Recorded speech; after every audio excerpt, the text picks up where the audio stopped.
So moving from one James Franco performance to another James Franco performance, let's talk about Spring Breakers. Spring break forever, y'all. Sam, you haven't seen this one, right?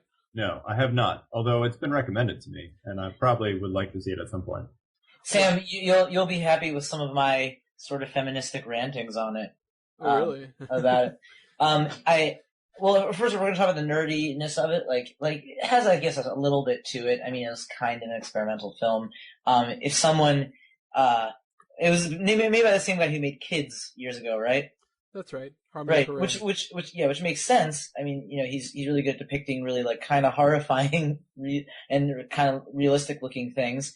And the great thing about Kids as movies, I remember in college when everyone would, when you talk to anyone about Kids, it's like freshman year of college. Everyone would say, "Oh, Kids. Oh, that's a fucked up movie." That's what people would say automatically about Kids. And Spring Breakers was not as crazy, I'd say, as Kids, but it did have that sort of wildness to it. But anyway, my whole thing about it is, I think there were some really good things about it, and James Franco was awesome in it. Amazing. But yeah, he was amazing in it. But the way it was stylized, it was just, I felt like it was very clearly written by a guy. I mean, there's a lot of like sexual like fantasizing in terms of like how like girls would behave in this circumstance and things like that. It was very, very, and I think that's fine. That's part of his style. But even if Spring Break does have that sort of environment to it to a degree, I think it was specifically like he really, really highly stylized it in a way that was very obvious that it was a guy making it. I didn't find it like offensive in that way, but I did find it very obvious that it was a product of a guy's fantasies. Well, if you look at the screenplay, I think it's clear even more so that you're right about that. But I still really like a lot of how the movie goes, especially how it ends. I really like that. Mm-hmm. And I don't want to spoil it. I just really enjoyed the ending. I thought it really fit. It made a lot of sense to me. You remember you were saying at the end we didn't really know what was going, how everything was going to pan out. No, which you I didn't think know. Is a strength for it. Yeah. But the ending, the resolution, it did feel satisfactory. You're like, I get it. I like that. And in sort of sense, you sort of feel like maybe if you had done it differently, it wouldn't have been as good. Okay, but I think we agree it's not as nerdy. Now let's move on to something. So just to be clear, the yeah, John dies at the end is still the reigning nerdiest movie so far of the year. All right, cool, very good. All right, so the next one is kind of interesting. That's right, WWE Films present Halle Berry in the boring movie The Call. Wait, that was WWE Films? I watched that movie, and I was waiting the whole time for any cameo, like any. Nothing. Are you serious? Not even The Undertaker? I couldn't believe it. It was like Triple H. I would think Triple H would definitely be in it. No, it would be Hulk Hogan probably would do it. There were a lot of cops in it, so I thought that maybe you would have like just one of them in the background, not say anything, but just be, I don't know, Hornswoggle or something. Or just in the background, Undertaker choke slamming people. Just for fun, going around the cops' office, just choke slamming everyone. So this was a movie that had absolutely nothing to do with wrestling at all, and had no wrestlers in it. There was no it wasn't an action movie, but it was made by WWE Films. There was some mild action in it, I guess, but it's Halle Berry is a 911 operator in it, and I thought maybe. Aren't you going to have someone answer a phone and say, someone's being choke slammed here? Nothing. No choke slamming. Yeah. Well, they probably put this is probably in the same, this is probably in the same bin as the idea bin as the XFL. It's just like in the same crumpled up piece of paper in a bin next to, the crumpled up piece of paper of the XFL, this movie. That was a weird way of setting up the joke, but, it's not quite that bad. All right, let's move on to what would have been the worst Die Hard movie of the year if there wasn't already a worse Die Hard movie. Olympus Has Fallen.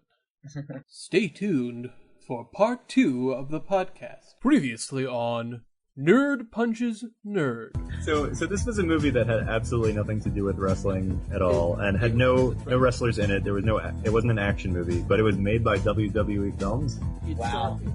Halle Berry is a 911 operator in it, and I thought, aren't you going to have someone answer a phone and say, someone's being choke slammed here?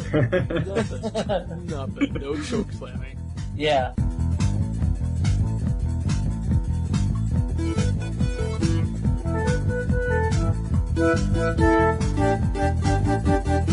All right, let's move on to what would have been the worst Die Hard movie of the year if there wasn't already a worse Die Hard movie.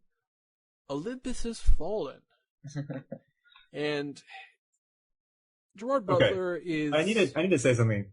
It's really hard for me to keep straight. Olympus Has Fallen, and the other one was called White House Down, That's right? right. Yes. Like, they are very similar. I didn't see either of them, and there's no way in hell that I would be able to tell them apart. All right, so here's the difference. So Olympus Has Fallen is about a bunch of North Korean terrorists with a secret plan to take down the White House, and they also have another secret plan that's really going on, thus the Die Hard parallel.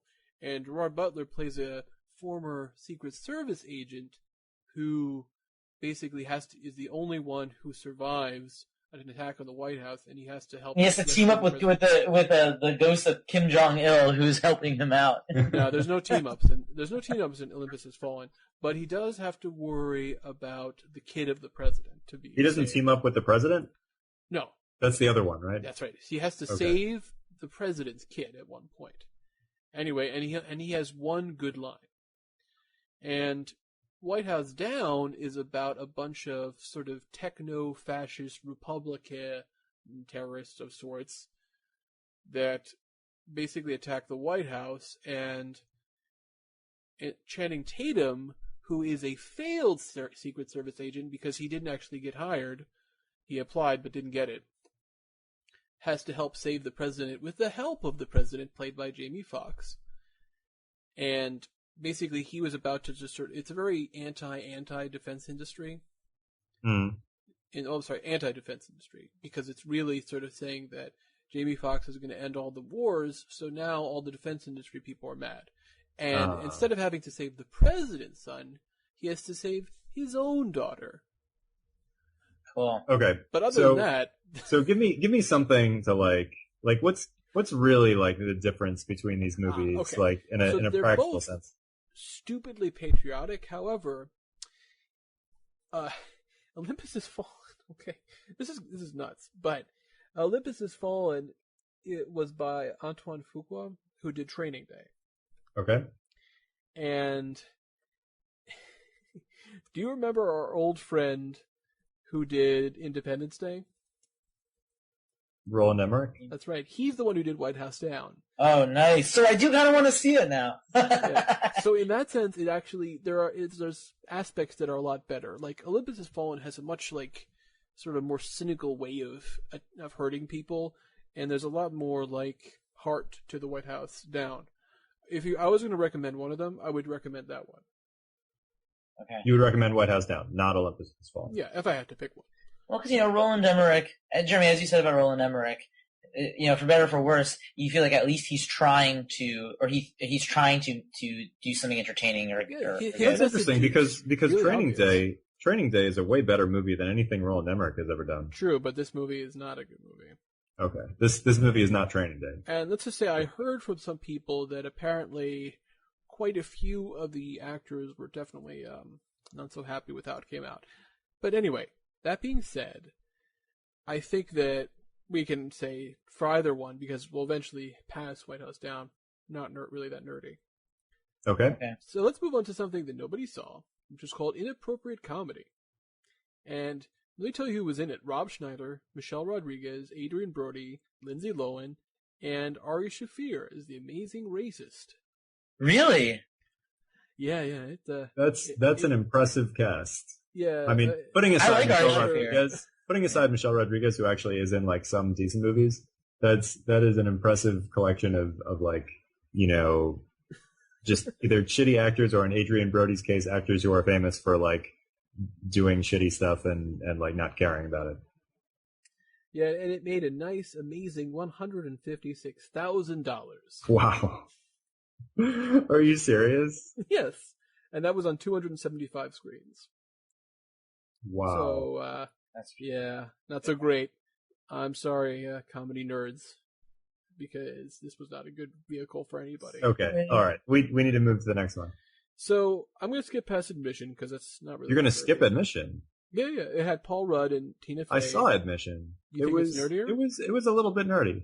All right, fine. It's about... I'll hear your argument. Okay, so the reason that Admission is nerdy is because it stars Tina Fey. She plays, an admissions officer for Princeton, and it's all about like her, her job, and her job is basically to sort through all these overachieving kids that are like applying to Princeton, and at the same time, she discovers that there's this like kid who's kind of aspy, if I can use that term. I think it makes him more offensive. I use the term aspie only because from what I understand, people with Asperger's syndrome actually like to use that term to refer to themselves. So it's not supposed to be a derogatory term. I just think but the point is, I mean, they never say he has Asperger's, but like clearly that's the implication in the movie. And he may or may not be her son. She finds out, and so it's about her like meeting with this kid and with Paul Rudd, who's his teacher, and Paul Rudd is this like, unconventional teacher who's all about like showing kids like different sort of experiences and stuff. So it's, but it's kind of nerdy because basically it's about like overachieving kids and like Tina Fey. The irony of Tina Fey is that she graduated from Princeton, but then like she didn't actually overachieve at all. She just ended up working for Princeton, in the admissions office, and like everyone else she went to college with is like has achieved much more than her. But it wasn't a great movie. I'll say that it was a movie that could have been better, but it just sort of didn't work all the way. But I do think that it was kind of nerdy. Just that it's about that part of the world that sort of overlaps with nerdiness a lot. That's sort of like overachieving high school kids and trying to get into Ivy League schools and stuff. People who are socially awkward or don't quite feel like they fit in, that kind of thing. All right, well let's move on then to G.I. Joe 2 Retaliation, or the one with The Rock and Bruce Willis. Wait, I thought that was The Rise of Cobra. The first one was The Rise of Cobra? That's right. Oh, it's so confusing. I know. The truth is, I've already told you that the best part about G.I. Joe 1, The Rise of Cobra, was Joseph Gordon-Levitt playing Cobra Commander while only half showing his face. Yeah. And I kind of like that. Unfortunately, he doesn't come back in the sequel, which meant I didn't really want to see it. Who plays Cobra Commander in the sequel? Some person. Some nobody? Yeah, I mean, because they just do like a voice for him, and they hide his face entirely, so it doesn't really matter.